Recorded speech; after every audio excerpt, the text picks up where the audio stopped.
Good morning everyone, welcome back to our channel. সবাই কেমন আছো? আশা করি সবাই ভালো আছো। আমি খুব ভালো আছি। তো আজকে এখন বেরোচ্ছি আমরা পুরীর জন্য। এখন বাজে রাত্রি 3:30 মতো হবে, আর 4টেয় আমাদের ট্রেন। তো চন্দননগর স্টেশন থেকে আমরা ধরবো। তো তার জন্য টোটো বলা হয়ে গেছে, টোটো এলে তারপর বেরোবো। আর মেশো এখানে বসেছিল, আর দেখতে পাচ্ছ এটা মেশোর হচ্ছে মানি ব্যাগ। সবার ব্যাগ সমস্ত গুছানো হয়ে গেছে, খালি বেরোবো এবার। তো এই যে এক এক করে বেরোবো, আমরা আগে যাব, তারপরে মাসি আমাদের পেছনে আসবে তালা ঠালা মেরে। তো বললাম গাড়ি আসছে এদিকে। এখানে হচ্ছে বাবা আর মেয়ের ফটোশ্যুট। বাবা ফটো তুলে দিচ্ছে মেয়ে আবদার যে আমাকে একটু সুন্দর করে ফটো তুলে দাও, অ্যাস্থেটিক ফটো। তো সেই হচ্ছে ব্যাপার। তো বাবা এখানে ফটো তুলছে আর আমার মেয়ে পোজ দিচ্ছে। তো এখানে চলছে ফটো সেশন, দেখতেই পাচ্ছ। বাবা মেয়ের ফটো তুলে দিচ্ছে আর মেয়ে একদম পোজ দিয়ে দিয়ে দাঁড়াচ্ছে। আর তার মাঝখানে চলে এসেছিলো গাড়ি, আর তারপরে দৌড়ে চলে এসেছিলো, কারণ টোটো গাড়ি এগুলো যাচ্ছে, কারণ যারা সবজি টবজি বিক্রি করে তারা এই ভোরবেলায় যায়। তো এখন 3:45 বেজে গেছে, 4টে ট্রেন, এখনও টোটো আসেনি, এবার আসবে। আর আমার দিদার মাথাটা ঘুরছিল, তাই বসে পড়েছে। এদিকে যেতেও ছাড়বে না, আর এদিকে বসে থাকবে। শরীরটা ভালো লাগছে না বলে, আসলে রাত্রে তো ঘুম হয়নি ভালো করে, আর দিদার এমনিই ঘুম হয় না। তার মধ্যে অতটা আবার যাবে, আবারই ভোরবেলা উঠেছে, তো সেই কারণে। তো দেখতে পাচ্ছ আমাদের এই কটা লাগেজ হয়েছে, আসার সময় হয়তো আরেকটা বেরোবে আর কি, এক্সট্রা নিয়ে হয়েছে। মেসো ভিডিও করছে, বলছে ভিডিও করিনি। ছবি কার? আমার এই স্টেশনটা সত্যি সুন্দর লাগছে নিচে থেকে।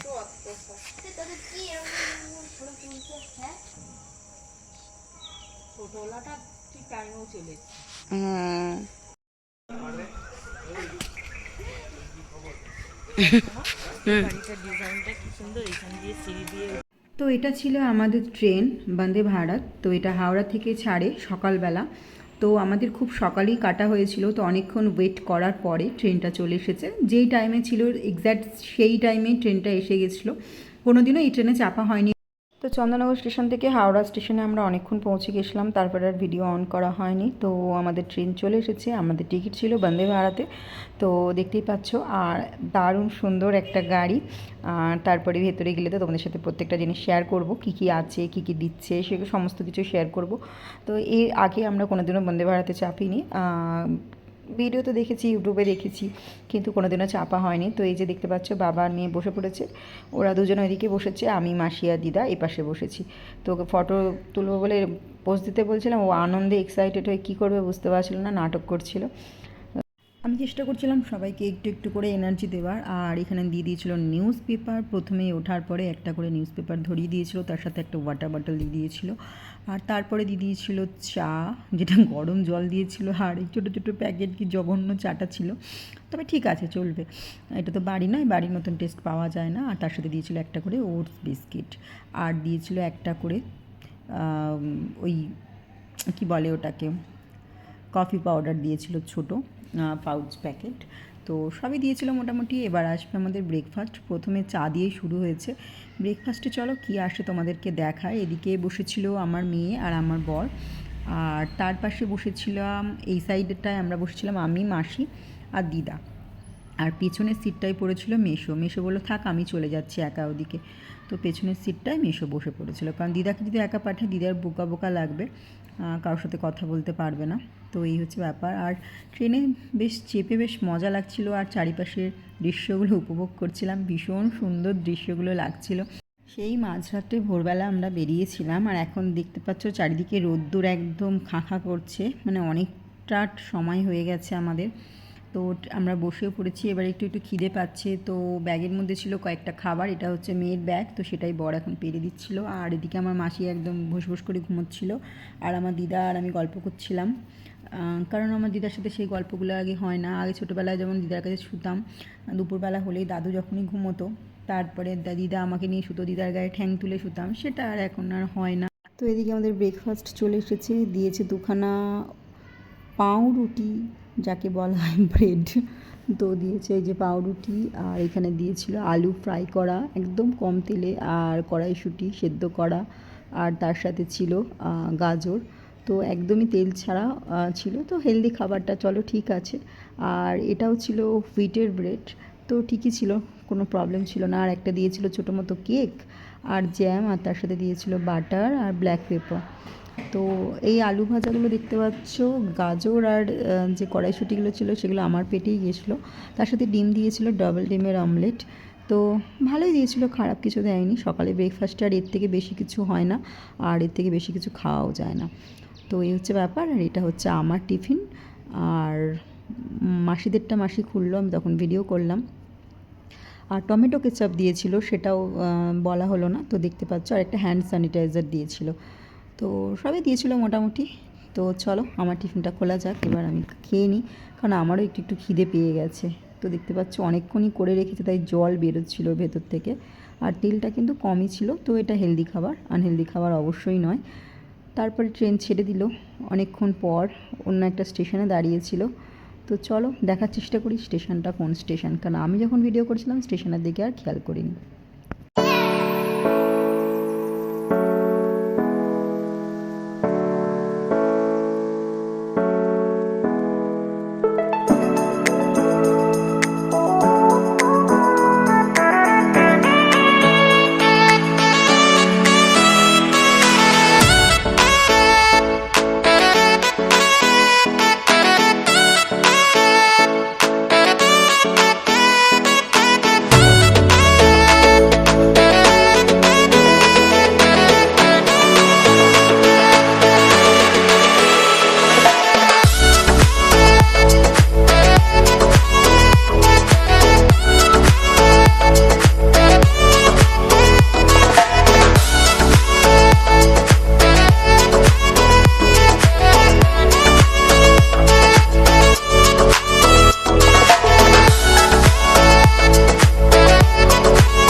অসাধারণ এই দৃশ্য দেখতে দেখতে কখন যে সময় কেটে গেছে বুঝতেই পারিনি, কতটা চলে এসেছি।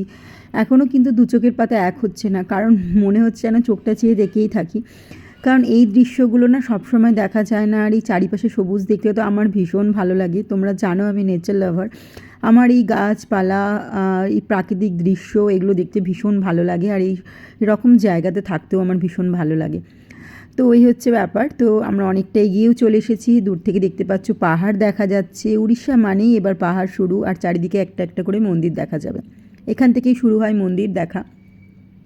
আমরা যখন হায়দ্রাবাদে যেতাম ট্রেনে করে, তখন দেখতে পেতাম কত মন্দির একটা সাইড থেকে, আর বড় বড় নিম গাছ, বড় বড় নিম গাছের সাথে সাথে কারি পাতার গাছ, এগুলো কিন্তু রাস্তার ধারে ভীষণ পরিমাণে দেখা যায়, যেগুলো আমাদের ওয়েস্ট বেঙ্গলের সাইডে দেখা যায় না।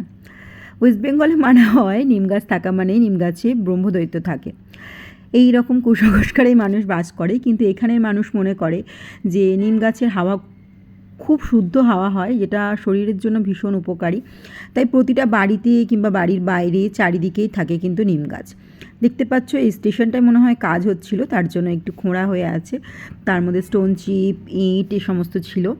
জানি না স্টেশনটার নাম কি, দেখতেও পাইনি, কারণ তাড়াহুড়ো করে এইভাবে দেখাও যায়নি, যেহেতু আমি ভিডিও করছিলাম তো ওই দিকেই কনসেন্ট্রেট করেছিলাম।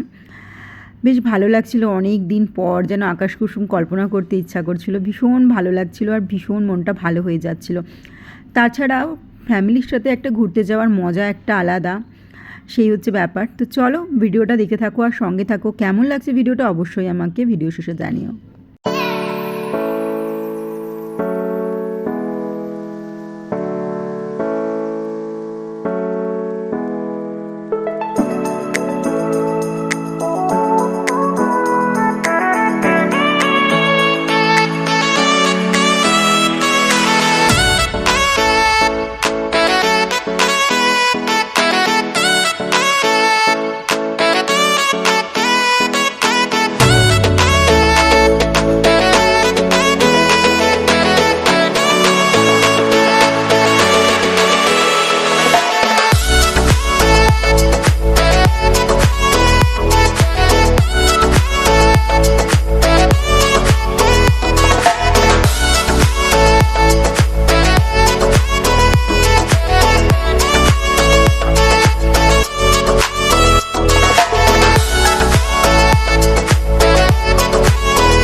ছোটোবেলার সেই কবিতাটা কম বেশি আমাদের অনেকেরই মনে আছে।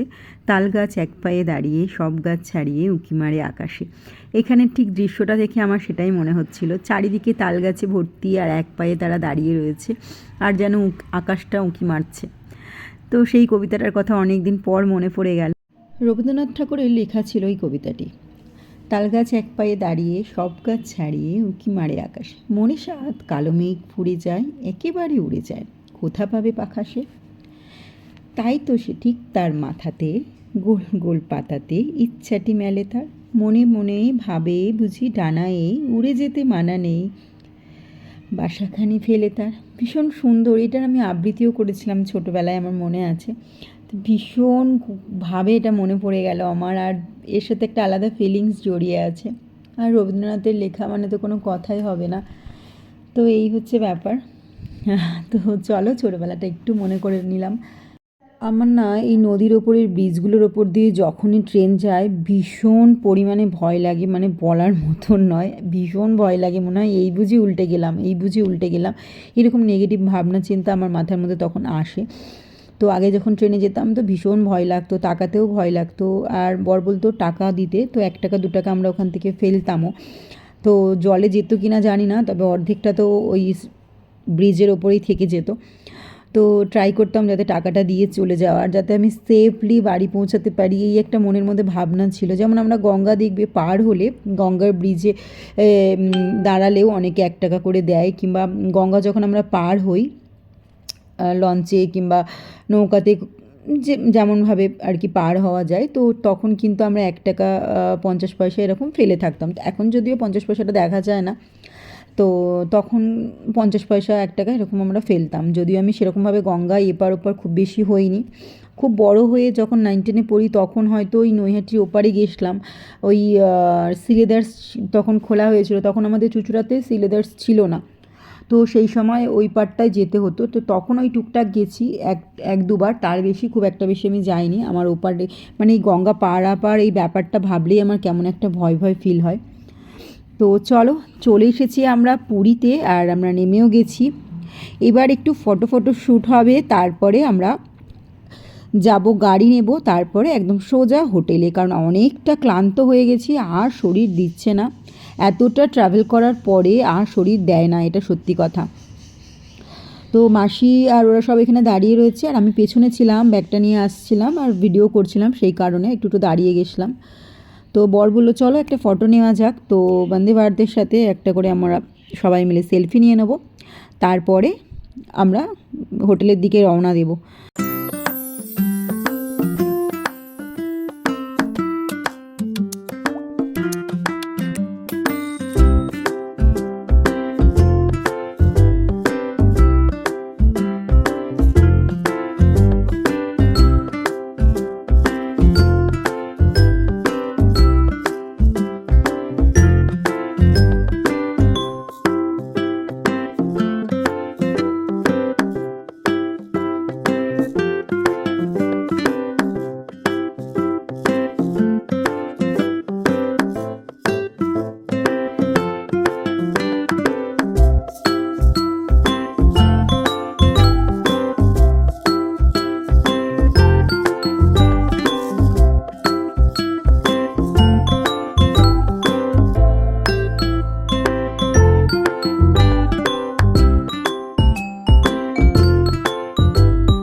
এদিকে আওয়াজ আসছিল বলে যার জন্য আমাকে ভয়েস ওভার দিতে হচ্ছে আবার। তো যেই রুমটায় আমরা ছিলাম ভীষণ সুন্দর ছিল রুমটা। বাথরুমটা প্রথমে একটু অপরিষ্কার ছিল, তারপরে ওনাদেরকে বলার পরে ওনারা পরিষ্কার করে একদম ক্লিন করে দিয়ে গেছিলো, তারপরে আর কোনো রকম অসুবিধা হয়নি।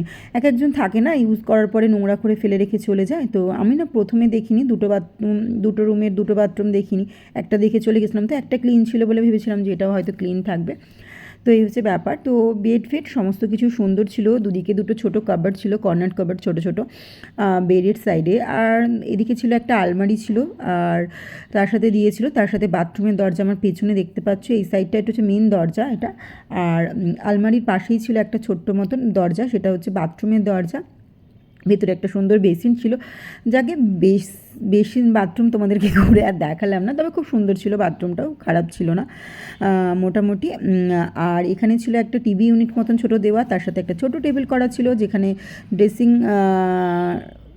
এর সমস্ত কিছু সামান রাখা যাবে সেই রকমভাবে একটা মিরর লাগানো ছিল ছোটো মতো, বেশ সুন্দর ছিল সমস্ত কিছু, টিভি সমস্ত কিছুই ছিল, এসি সবটাই ছিল, সব খুব একটা বেশি যে ভালো একদম হাইফাই তাও নয়, খুব একটা বেশি যে খারাপ তেমনটাও নয়, খুব সুন্দরই ছিল রুমটা, খুব সুন্দর সাজানো, যেটা আমি এসে একদম আবর্জনার মতন করে দিয়েছিলাম, যেই জামা কাপড়গুলো আমি পরেছিলাম সেগুলো সমস্ত কিছু ওই যে ওখানটাতে রেখেছিলাম বার করে, তো সেই জন্য আর কি, আর যেগুলো সবসময় পরবো প্রতিদিনের সেগুলো একটু বার করে নিয়েছিলাম যাতে বারবার ব্যাগ খুলতে না হয়, তো সেই জন্য একটু ব্যাগটা ঘাটাঘুটি ছিল, আর চেয়ারে ছিল কয়েকটা জামা কাপড় যেগুলো আমরা পরেছিলাম, পরে রাখা ছিল এসে।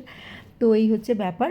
আর রুমের মধ্যে কাগজ লেখা ছিল যে খাবার আর কি ওপরে অর্ডার করেও আনা যাবে, অর্ডার করে বলতে বাইরে থেকে নয়, ওনাদের নিচেদের যে হোটেল আছে সেখান থেকে। তো আমরা খাবারটা না নিচে গিয়ে খেয়েছিলাম, কারণ কোথায় আবার বেডে ফেডে নোংরা করা হবে, আবার তাকে পরিষ্কার করে রাখবো, খুব সমস্যা, তার জন্য আমরা বাইরে নিচেই চলে গেছিলাম, কারণ যেহেতু হোটেলের নিচেতেই একদম ওদের ভেতরে কিছু একটা মাখবো, কাল রাত তো গিয়ে আমরা খেয়ে আসছিলাম। আর এদিকে হচ্ছে তোমার এবার আমরা এখন রেডি হচ্ছি, আমি এখন বেরোবো, সমুদ্রের ধারে যাবো, এখন সন্ধে হয়ে গেছে প্রায় সন্ধে মতো, তো এসে একটু রেস্ট করেছিলাম দুপুরবেলা, রেস্ট করা মানে ওই গল্প গুজব করা, ঘুমোইনি কেউই আমরা। তো ওদিকে মেয়ে রেডি হচ্ছিল আর এদিকে আমি ভিডিও বানাচ্ছিলাম, তো এখন একটু রেডি হয়ে নেবো, রেডি হয়ে মুখের অবস্থা দেখতে চোখ মুখ ঢুকে গেছে একদমই, আর শরীরটা ভালোও লাগছে না খুব একটা, বেশি এনার্জি আর নেই, যা ছিল পুরোপুরি বেরিয়ে গেছে। তবুও রেডি হয়ে এখন যাব, বেরোবো, গিয়ে একটু সমুদ্রের ধারে বসবো, কিছু খাওয়া দাওয়া করবো, তো এই হচ্ছে ব্যাপার। তো চলো আমার লুকটা তোমাদের দেখিয়ে নিই, কেমন লাগছে অবশ্যই আমাকে জানিও। তো এখন যাব সি বিচে, তো সেই জন্য রেডি হয়ে গেছি বিকেলবেলায়, আর ঘুম হয়নি, চোখের অবস্থা ভীষণ খারাপ, যদিও সেটা একটু মেকআপ দিয়ে ঠিকঠাক করার চেষ্টা করেছি। তো দেখতে পাচ্ছ আমি রেডি। আমরা ছিলাম একদম সমুদ্রের অপোজিটেই, রাস্তাটা ক্রস করে ওপারে গেলেই একদম সমুদ্র, দেখতেই পাচ্ছ আমাদের হোটেল থেকে পুরো ভিউটা ভীষণ সুন্দর লাগছিল, পাশে একটা ব্যালকনি ছিল আমাদের, সেখানে আমরা বসে আড্ডা মারার মতন আর কি জায়গা করা ছিল, সেখানেও বসে দিদা বসে থাকতো, বসে দেখতো সমুদ্র। আর এখন আমরা লিফটে নামছি, কারণ দিদা সিট থেকে নামতে পারবে না, লিফটে সবাই ইউজ করতে পারে, তো আমার মাসি ভীষণ ভয় পায় লিফটে উঠতে, তাই লিফটে উঠবে না, তাই উনি হেঁটে হেঁটেই চলে গেছেন নিচে নাতনিকে নিয়ে, আর আমি দিদাকে নিয়ে নিচে নামলাম। তো এই ছিল আমাদের হোটেলটা, হোটেলের বাইরেটা দেখতে পেলে। তো চলো হোটেলটা পরে তোমাদের ঘুরে দেখাবো, এখন আমরা সি বিচে যাই, দিদাকে মাসি এখন ধরে ধরে নিয়ে যাচ্ছে, কিছুটা আমি নিয়ে আসি, কিছুটা মাসি নিয়ে আসে, বয়স্ক মানুষ জানো তো, সবাই বয়স হয়ে গেলে অনেকেই অবহেলা করে, কিন্তু আমরা সেটা পারি না, কারণ আমরা আমরা জানি যে আমরাও একটা সময় বয়স হয়ে যাবে, আমরাও বুড়ো হয়ে যাব, তখন আমাদেরও ঘুরতে ইচ্ছা করতে পারে, আমরা পারবো না, তখন যদি কেউ আমাদের একটু ধরে ধরে নিয়ে যায় তাহলে আমরা একটু খুশি হই, তাই একটু আনন্দ দেওয়ার জন্য আর কি চেষ্টা করছি, যে বোঝা মনে করি না দিদাকে, এটা সত্যি কথা, ভালোবাসি তাই সঙ্গে করে নিয়ে এসেছি। দিদা একটু হাঁটলেই না শ্বাসকষ্ট হয়, সেটাও জানি, তাও একটা ভয় ভয় মনে কাজ করে, তবু চেয়েছি যে একটু নিয়ে আসি ঘুরতে, একটু ঘুরবে বেড়াবে, মনটা ভালো হয়ে যাবে, কারণ আমরা যখন ছোট ছিলাম তখন তো দিদা আমাদের অবহেলা করেনি যে ধরে ধরে নিয়ে যেতে হবে বলে, তখন কিন্তু আমাদেরকে নিয়ে ঘুরতে নিয়ে গেছে, তাই উনি এখন বয়স হয়ে গেছে বলে ওনাকে ফেলে রেখে চলে আসবো এরকম মানসিকতা আমাদের নয়, তাই সেই জন্য ওনাকে নিয়ে এসেছি। আর এখানে ছিল বালি ফেলা পুরো ইয়েটাই, তো পা একদম ঢুকে ঢুকে যাচ্ছিলো, একটু হাঁটতে অসুবিধা, পায়ের মধ্যে বালি ঢুকে যাচ্ছিলো। দেখতেই পাচ্ছ সবে বিকেল হয়ে এসেছে, সন্ধে সন্ধে হবে এবার। তো এদিকে চারিদিকটা এত লোকজন ছিল, আর বালির মধ্যে ছিল অজস্র গু নোংরা, যা তা ছিল অবস্থা, সেটাই আমি ভিডিওতে দেখানোর চেষ্টা করছিলাম। তো দেখতে পাচ্ছ পুরো গু গোবর সব একসঙ্গে মিক্স হয়ে গেছে। তো এই হচ্ছে ব্যাপার। আর আমার ঢোপি এই যে এখান থেকে ভিডিও করছিল, তো সেটাও আমি এর মধ্যে অ্যাড করে দিয়েছি। তো দেখতে পাচ্ছ সমুদ্রের ধারে চলে এসেছি, আর ভীষণ আনন্দ হচ্ছিলো, বেশ ভালো লাগছিলো, কিন্তু বেশিক্ষণ বসার পরে না জিভের মধ্যেও কেমন একটা নোনতা স্বাদ চলে আসে হাওয়ার সাথে সাথে, আর মুখ হাত পা যেন চিপচিপ চিপচিপ করে, গিয়ে মনে হয় যেন গা হাত পা ধুলে একটু বেশি ভালো হয়। তো চলো দেখতে পাচ্ছ কত কুকুরছানা পুরো একদম ভরে গেছে এখানটাতে, চারিদিকে একদম কুকুরে ভর্তি। এখানের একটা নিয়ম আছে, চেয়ারে বসে সমুদ্র দেখতে গেলে যার চেয়ার তার কাছ থেকে পারমিশন নিয়ে ভাড়া দিয়ে তারপরে বসতে হয়। আমরা কিন্তু সেটা করিনি। আমরা যেখান থেকে চা কিনেছিলাম উনি বলেছিল আপনি যদি আমার কাছ থেকে কিছু কিনে খান তাহলে আপনি অবশ্যই বসতে পারেন চেয়ারে, যতক্ষণ ইচ্ছা ততক্ষণ। আর যদি না কিছু না কেনেন তাহলে ভাড়া দিয়ে বসতে হবে। তো আমরা তো এমনিতেও খাবো, চা টা খেয়েছি, মেয়ে ম্যাগি খেয়েছে, তো এইসব টুকটাক তো খাওয়া দাওয়া করেইছি। তো সেই জন্য ওনার কাছ থেকে কেনা হয়েছিল বলে উনি বলল নির্দ্বিধায় আপনি এখানে বসতে পারেন। তো আমরা সবাই মিলে পুরো ফ্যামিলি এখানে বসে পড়েছিলাম ওনার চেয়ারগুলো পুরো একদম দখল করে। অনেকক্ষণ বসে থাকার পর মনে হলো যে যাই একটু সমুদ্রের জলে পাটা নয় একটু ভিজিয়েই আসি, বেশ ভালোই লাগবে, গরমকাল। এখানে অনেকেই ভিজছিল, স্নান করছিল। এই টাইমে কে স্নান করে, যেহেতু এখন গরমকাল সেহেতু। আর আমরা শীতকালের সময় সমুদ্রে আসলে দেখতে পাই তখন কিন্তু সবাই দাঁড়িয়ে থাকে, তখনও সোয়েটার পরেও সবাই ঘুরে বেড়ায়, নানান ধরনের খাবার দাবার খাওয়া হয়। তো বেশ ভালো লাগছিলো, পায়ে এসে সমুদ্রের জলগুলো লাগছিলো। আমি আর মেশো নেমে পড়েছিলাম, মেশোর তো বেশ ভালো লাগছিলো। মেশো বললো তাহলে চল যাই। আর এখানে কয়েকটা বাচ্চাও খেলাধুলা করছিল আর খালি বারবার আমার ক্যামেরার সামনে দিয়ে যাওয়া আসা করছিল। আর ওরা না ছোটো ছোটো ক্যাঁকড়াও ধরেছিল, যেগুলো একদম ছোটো ছোটো দুধ ক্যাঁকড়া বলে যেগুলোকে আর কি, একদম অরেঞ্জ কালারের হয়। তো সেটাও তোমাদেরকে দেখাবো। দেখতে পাচ্ছ কি দারুণ জলটা লাগছে, পায়ের মধ্যে এসে লাগছে যখন, আর বালিতে একদম কিরকির করছে। সত্যি কথা বলতে সমুদ্র ধারে আসতে ভীষণ ভালো লাগে, ঠিক কথাই, তবে মাঝখানে যেতে আমার ভীষণ ভয় লাগে, কারণ আমি সাঁতার জানি না, তাই ভয় লাগে। যদিও সমুদ্র কিছু নেয় না শুনেছি, তবু আমার সানগ্লাস কিন্তু সমুদ্রে চলে গেছিলো, সেটা আমি আর ফেরত পাইনি। সমুদ্র হয়তো কোনো এক পারে হয়তো সেটাকে ফেরত দিয়েছে, সেটা আর আমি আর পাইনি, জলে ভেসে চলে গেছিলো। মানে কোলের পাশটা রেখেছিলাম, অতটা জল আসছিল না বলে আমরা বসেছিলাম, তো তারপরে হঠাৎ জল এসে আমাদের সানগ্লাসটা চলে গেছিলো, সেটা নয় পরে দেখাবো। আর এখানে বাচ্চাগুলো কাঁকড়া ধরেছিল, তো সেগুলোই আমি ভিডিও করছিলাম, বেশ ভালো লাগছিলো, ওরা খুব সুন্দর কাঁকড়াটা ধরেছিল, আর দেখতেও বেশ সুন্দর, দেখো অরেঞ্জ কালার আর হোয়াইট কালারের মিক্স করা। তো ওরা ফটো আর ভিডিও করছিলাম বলে ভীষণ খুশি হয়ে যাচ্ছিলো বাচ্চাগুলো। তো আমিও ভিডিও করছিলাম, তার জন্য আমরা যখন ভিডিও করছিলাম ও বাচ্চাগুলো পাশ থেকে ঘোরাঘুরি করছিল। বাঙালির কিছু জায়গা পছন্দ, যেমন দীঘা, পুরী, আর এটা ছিল পুরী, আর ছিল পাহাড়। এগুলো প্রত্যেকটা বাঙালি কিন্তু পছন্দ করে, পাহাড় আর সমুদ্র। এই দুটোর মধ্যে কোনো যদি তুমি বলো যে এটা আর মধ্যে কোনটা নেবে, চুজ করো, তো দুটোকেই আমরা চুজ করি, একটা কখনোই চুজ করতে পারি না, সেই হচ্ছে ব্যাপার। তো বাঙালি মানেই পাহাড় আর সমুদ্র, এই দুটো তো তাদের পছন্দের লিস্টে থাকবেই। ফার্স্টে আমি আর মিশু এসেছিলাম, তারপরে আমি আমার বরকে নিয়ে এসেছিলাম, দুজনে মিলে নেমেছিলাম, কারণ আমার বরও নামলো। তারপরে আমার দিদাকেও নিয়ে এসেছিলাম, সবাই একে একে একটু জলের মধ্যে পা ভেজালাম। দিদাকে ভেবেছিলাম স্নান করতে নামাবো, কিন্তু দিদা তো নামতে পারবে না, ভয়ও পাচ্ছে একটু একটু। তো তাই বললাম একটু এসে দাঁড়াও, সমুদ্রের জলে এসে তো যখন একটু পাটা ভিজিয়ে দাঁড়াও। তো দিদাকে নিয়ে এসে একটু দাঁড় করিয়েছিলাম।